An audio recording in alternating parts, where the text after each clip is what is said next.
So let's look at the voicings for this. And there's a PDF of this linked below.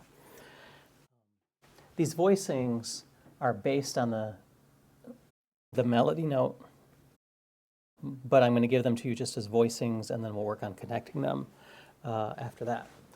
So the first melody note is E with a B flat in the bass. And the chord is a B flat major 7 sharp 11.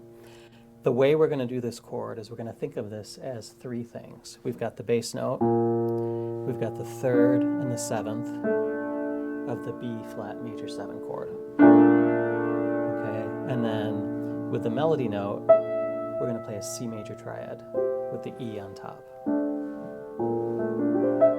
Makes a really beautiful sound. There's all kinds of things going on here.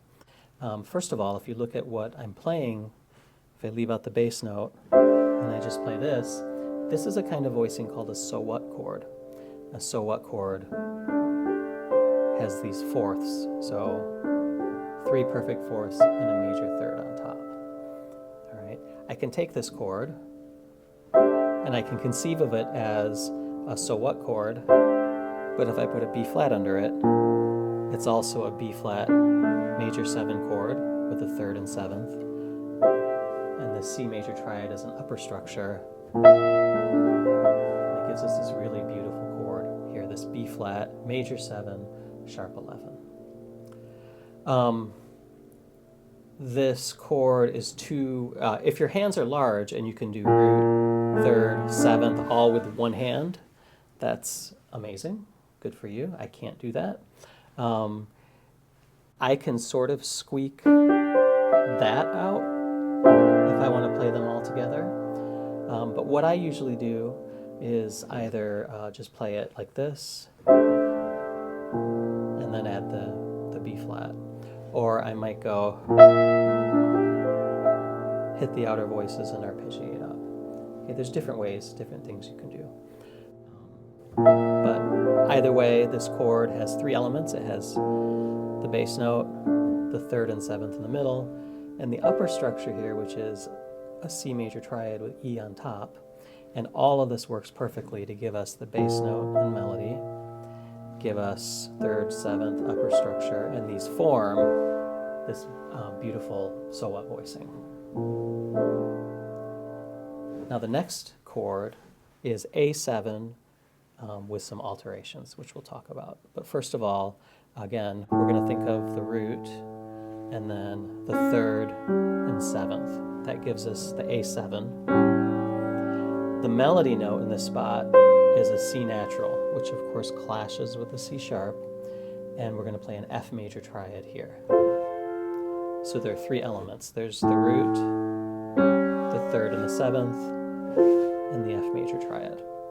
Okay, makes a really beautiful sound. Now this one, I'm going to play the root here, the triad, and the third and seventh. I'm going to take 1 note in each thumb. Okay, it really makes this beautiful sound, especially with that. Dissonance made beautiful by the other notes supporting it. So if you think from the beginning to here, you can just add in the melody note.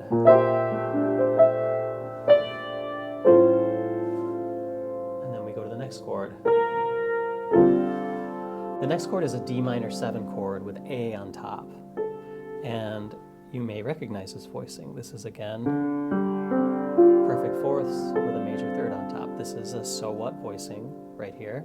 Sounds really good in this spot. In fact, this is called a so what voicing because it's from the song So What on Kinda Blue by Miles Davis, and this is the actual one featured in the song.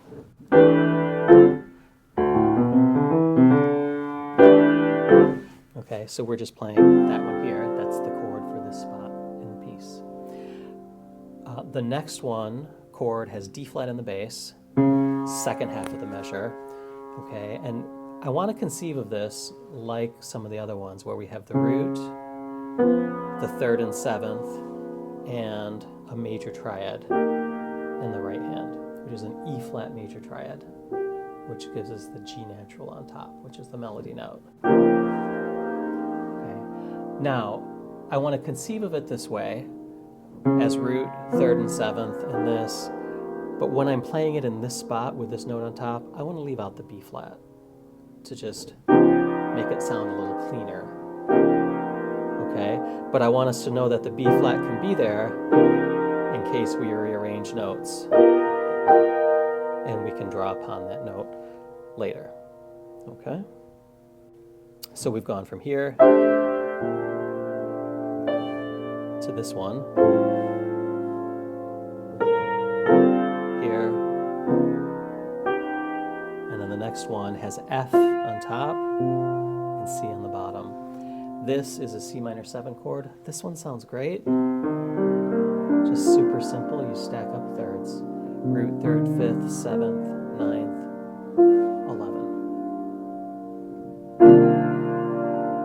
And then the next chord is an F7 with a flat 9. So we're going to start with F, A, and E flat, third and seventh, and then the right hand's going to have a D major triad. Root, third and seventh, and a D major triad. There's an overlap between the third and seventh and the A of the D major triad.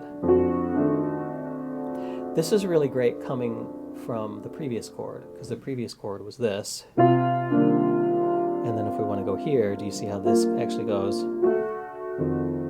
We get that beautiful voice leading where this expands out. Okay. Here's the first part.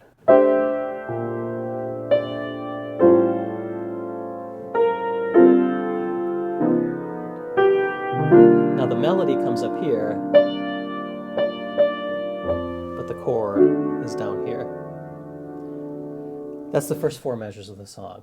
The next 2 measures are the same chords as measures 1 and 2, but it's an octave lower. Do you remember measure 1 was this? Now we have the same chord, but the E is down here, so there's a little bit of an overlap. We could think root, third, seventh, and the C major triad here.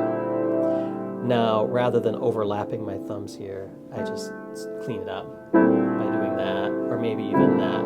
Okay, so you got these notes, and then we go. This is exactly the same chord as measure 2.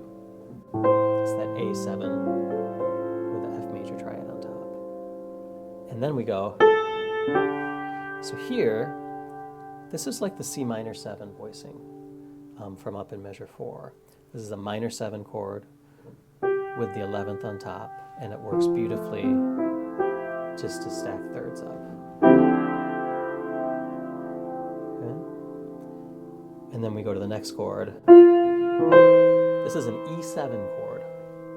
So we need G sharp and D. And here, this is a C natural on top. I'm going to play a C major triad in the right hand. Okay. So again, this is like many of the others where we have the root, we have the third and the seventh, and we have this upper structure triad giving us the colorful melody notes. Okay. It's possible here to leave out the E just to go for a cleaner spacing, but keep in mind you might want to have the E if you voice it this way when you're doing chords later. So from here, we go to right here. A minor 7 with B on top. Now, I want to introduce, this is a new voicing concept. So far we've done a so what voicing, we've done upper structure voicings, we've done stacked thirds. I think that's everything, right? This is something called a drop 2. So this is an A minor 7 with a B on top, so the 9th is on top. And a very common voicing, this is essentially stacking thirds for the A minor 7, but I'm going to take this A down an octave. And think of these 4 notes here. I'm going to take the second note from the top, I'm going to call that the 2, and I'm going to drop that note an octave. Very common voicing principle, and it sounds really good. Sounds way better than that, because it's this nice spacing. Okay, and then we can go here. This is the next chord. This is a D minor 7 with F on top. And what I want to do for this one is this. I want to do these stacked perfect fourths right here. Sounds really beautiful. Now, this is kind of interesting because this is almost the same as the very opening chord that we play, which was that, right? But here, so when we, at this point, go back to the top, do you see how most of the notes stay the same? Okay, and in fact, this is itself an inversion of a so what voicing. Do you remember our D minor so what voicing? Right? Those notes are D, G, C, F, A, and look here, D, G, C, F, A. So we can take this voicing, and if we invert it, we get this. So this is a good one for this spot. Now, there's an interesting thing you can do right here. I like to do it, and that's to actually just throw in these 2 extra notes here. And so we actually have this little cluster of 4 notes here.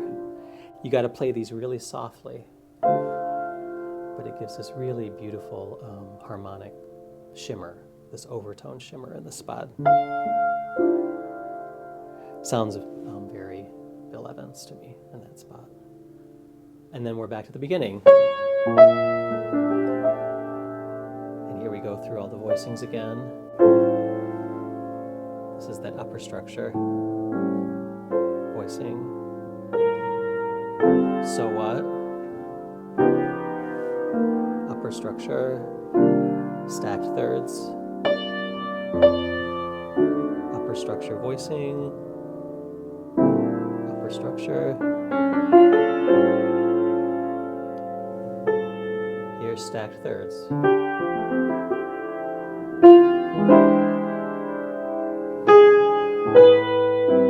Right here, this is our drop 2. I may sometimes throw the extra E in here. I don't always want to double notes, but you always use your ear to figure out what sounds best in the particular register or the piano you're at.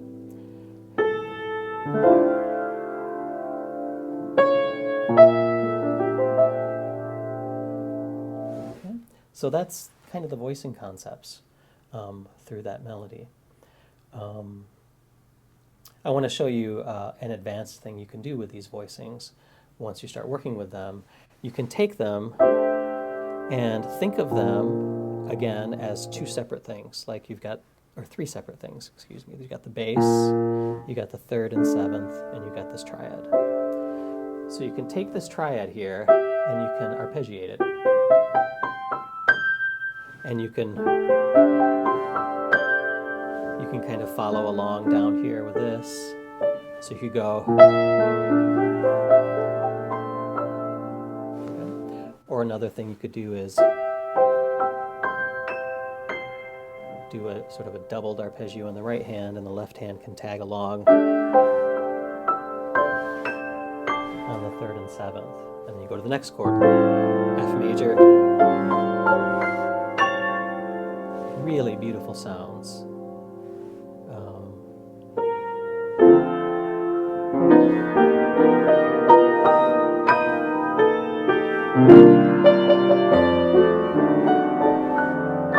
You don't want to overdo it, but I'm just showing you all the opportunities for this.